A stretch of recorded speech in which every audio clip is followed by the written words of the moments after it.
Hello friends, welcome back to channel. आज का हमारा टॉपिक है टैक्स इम्पैक्ट। हम जानेंगे कि टैक्स इम्पैक्ट क्या होता है with the help of an example. तो स्टार्ट करते हैं ये वीडियो।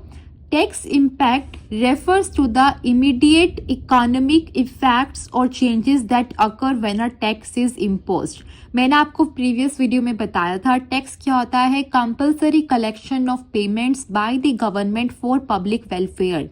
ठीक है, जब गवर्नमेंट जो है कंपल्सरी कलेक्शन करती है पेमेंट्स की फ्रॉम द पब्लिक, उसे हम क्या बोलते हैं, टैक्स बोलते हैं।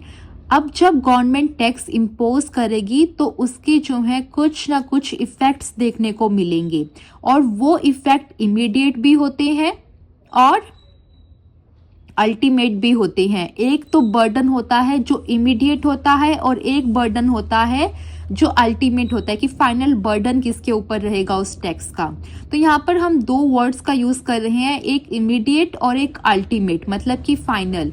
जो टैक्स इम्पैक्ट है, ये जो हमारी टर्म है, ये रिलेट करती है टू द इमीडिएट इफेक्ट कि इनिशियली जो है किसके ऊपर बर्डन रहेगा टैक्स का। तो जो इनिशियल बर्डन रहता है टैक्स का, वो हमेशा उस पर्सन पर रहता है जो टैक्स की कलेक्शन करता है और पे करता है टू द गवर्नमेंट। ठीक है, तो यहाँ पर जो है दो चीजें हैं। आपको ये मैं थोड़ा सा बेसिक यहाँ पर बताती हूँ कि हमारे पास जो है जनरली दो तरह के सिनेरियोज रहते हैं। एक कि सेम पर्सन ही टैक्स की पेमेंट कर रहा है जिसके ऊपर वो टैक्स इम्पोज किया गया था, और दूसरा कि टैक्स इम्पोज एक अलग एंटिटी के ऊपर किया गया था और जिसकी जेब से पैसा निकला वो एक डिफरेंट पर्सन था। ठीक है, और टैक्स इम्पैक्ट जो होता है उस पर्सन के ऊपर होगा इस सेकंड सिनेरियो में, जो कि अल्टीमेटली पेमेंट करेगा to the government. Doesn't matter कि उसकी जेब से पैसा गया है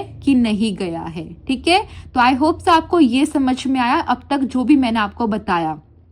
ठीक है, इसमें देखते हैं क्या लिखा है। It looks at the initial consequences of the tax on prices and consumer purchasing patterns, कि जब गवर्नमेंट टैक्स इम्पोज करेगी तो उसका जो है क्या इम्पैक्ट पड़ेगा on the prices of the product जो कि एक बिजनेस या एक इंडिविजुअल सप्लाई कर रहा था मार्केट में। ठीक है, नेक्स्ट लिखा है it initially affects the person from हुम टैक्स इज कलेक्टेड। जैसा कि मैंने आपको बताया कि अगर हमारे पास दो डिफरेंट इंडिविजुअल्स हैं, एक तो वो जो कि टैक्स कलेक्ट कर रहा है और गवर्नमेंट को पे कर रहा है, और एक वो जिसकी जेब में से पैसा जा रहा है, तो इस केस में ये जो इनिशियल अफेक्ट होता है उस पर्सन को होगा जो कि टैक्स की कलेक्शन कर रहा है सेकंड पर्सन से और पे कर रहा है टू दी गवर्नमेंट। ठीक है, तो फोकस जो है क्या रहा इस टैक्स इम्पैक्ट का, it is about the short term effect of the tax,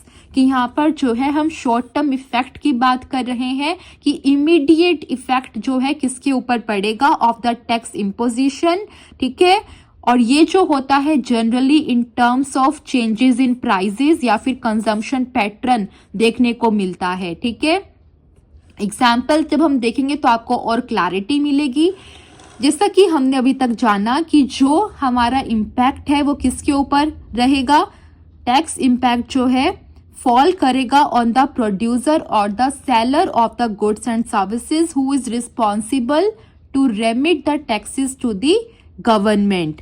तो यहाँ पर जब गवर्नमेंट क्या करेगी, सपोज कीजिए गवर्नमेंट जो है एक्साइज टैक्स जो है लगा रही है ऑन द सिगरेट्स, कि जो भी हमारे सिगरेट की प्रोडक्शन कर रहे हैं या सप्लाई कर रहे हैं गुड्स एंड सर्विसेज को, उन सबको जो है एक्साइज टैक्स देना पड़ेगा। और सपोज कीजिए हमारा जो एक्साइज टैक्स है वो कितना है, वो है 2 रुपीज पर प्रोडक्ट। ठीक है, कितना है, 2 रुपीज है पर प्रोडक्ट की कॉस्ट जो भी पहले आ रही थी, मान लीजिए 100 जो है कॉस्ट आ रही थी पहले प्रोडक्ट की, तो अब जो है 2 रुपीज जो है एक्साइज टैक्स जो है गवर्नमेंट को देना पड़ेगा। तो मतलब अब जो कॉस्ट हो गई वो क्या हो गई, 102। तो इससे क्या हुआ, इससे जो प्राइस है इस सिगरेट का वो क्या हो जाएगा, इंक्रीज हो जाएगा। तो यही जो इंक्रीज हुआ इस प्रोडक्ट के प्राइस में, ये क्या है, इमीडिएट इफेक्ट है ऑफ द टैक्स इम्पोजिशन, ठीक है।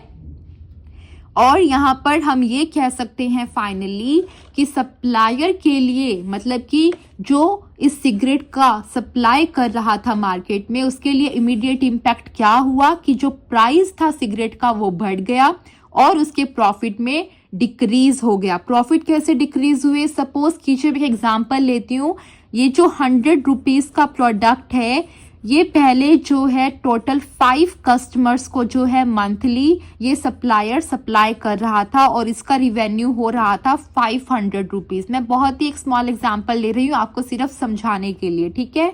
तो 100 रुपीज जो है हमारी एक सिगरेट का सपोज कीजिए पैकेट मिल रहा है और 5 सिगरेट के पैकेट वो सप्लायर सप्लाई कर रहा है, तो टोटल जो उसका रिवेन्यू हुआ 500। ये तब था जब एक्साइज टैक्स गवर्नमेंट ने इम्पोज नहीं किया था। अब गवर्नमेंट ने एक्साइज टैक्स इम्पोज कर दिया है और अब जो प्राइस है वो बढ़कर 102 हो गया। बट जब प्राइस बढ़ा तो हमारे जो कंज्यूमर्स हैं उन्होंने जो डिमांड है वो रिड्यूस कर दी और अब जो सप्लाई हो रही है वो सपोज कीजिए सिर्फ और सिर्फ 3 कस्टमर को हो रही है।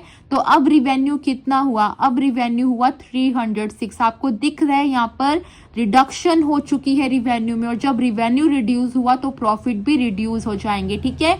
तो ये जो है इमीडिएट इफेक्ट है टैक्स इम्पोजिशन का on the supplier of the product and services.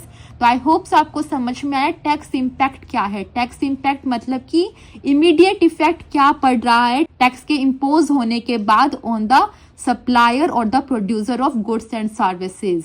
Thank you very much for watching this video. अगर आपको ये वीडियो अच्छा लगा है तो वीडियो को लाइक करना, अपने फ्रेंड्स के साथ शेयर करना, और चैनल पर नए आए हो अभी तक चैनल को सब्सक्राइब नहीं किया तो चैनल को सब्सक्राइब कर लेना। Thank you very much for watching this video. Bye bye.